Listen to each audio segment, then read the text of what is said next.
This place is a synagogue. Oh, fancy that. I like coming from a long line of survivors. You mean after Outbreak Day? That, and the Inquisition, and the Holocaust. My family always made it out alive. Barely. Very heavy stuff, big man tings. Scoop-de-doo-da-day. Scoop-de-dee fluff. Nope, nope. I shall not sully this house of God with the words of an anti-Semite. This house of other people's gods, just to clarify, I'm not Jewish. But I do have a Jewish great-grandfather. He was a dentist in Africa, I believe. In fact, oddly enough, my first experience with anti-Semitism was oddly young. I remember one time when I was at I believe it was a primary school of some kind, where I mentioned having a great Jewish grandfather.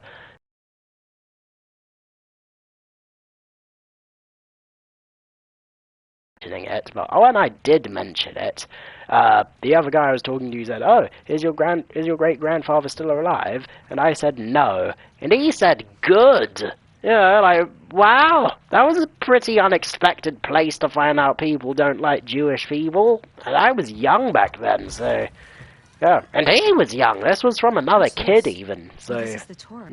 Squish, squash, pumpkin sauce. Jewish holidays are all about food. And celebrating not getting annihilated by our enemies. A long line of survivors. Exactly. Yeah.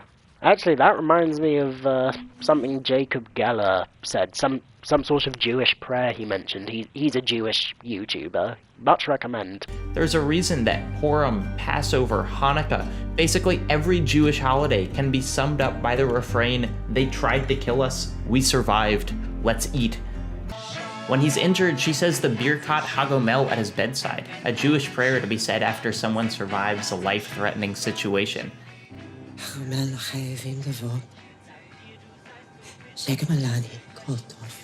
Yeah, it's powerful stuff, you know, like, even in my non-participatory, non-religious having ass, I do find some of this stuff interesting to talk about, like, and philosophize about. Like, not the yarmulke, but I know there's some other religious Jewish piece of headwear that's specifically meant to symbolize something to the effect of always having God on your mind as you make decisions, in the sense of like, oh, well, what would God do? And I think that's, you know, like, even if you don't believe in God, it is kind of nice to think like, okay, let me consider what would be a good thing that a potentially holy person might do, and why might that be good, or why might that be bad? You know, like, just because far-right religious extremists muck it up for everybody doesn't mean that religion is entirely worthless, and I think that's nice to think about. So yeah.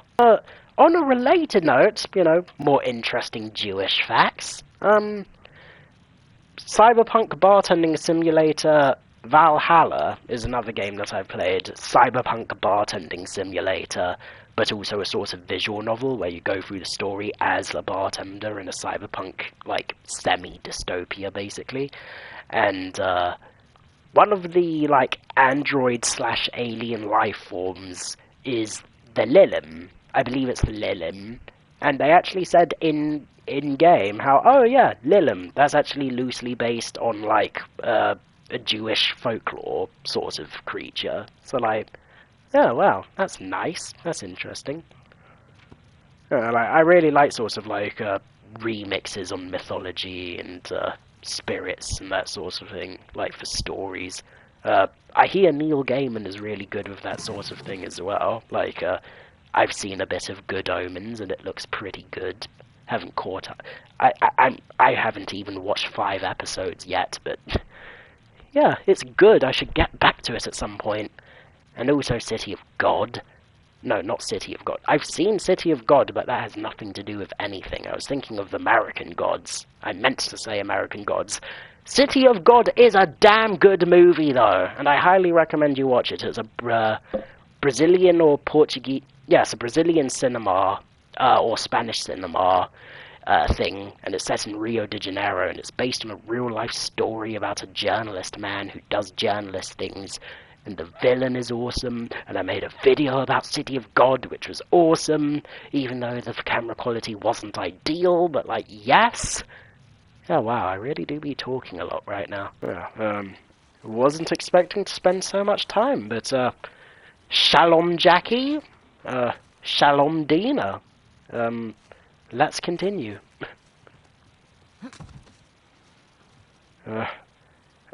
Okay, now I'm not even going to break the glass. But things have to be reserved sometimes.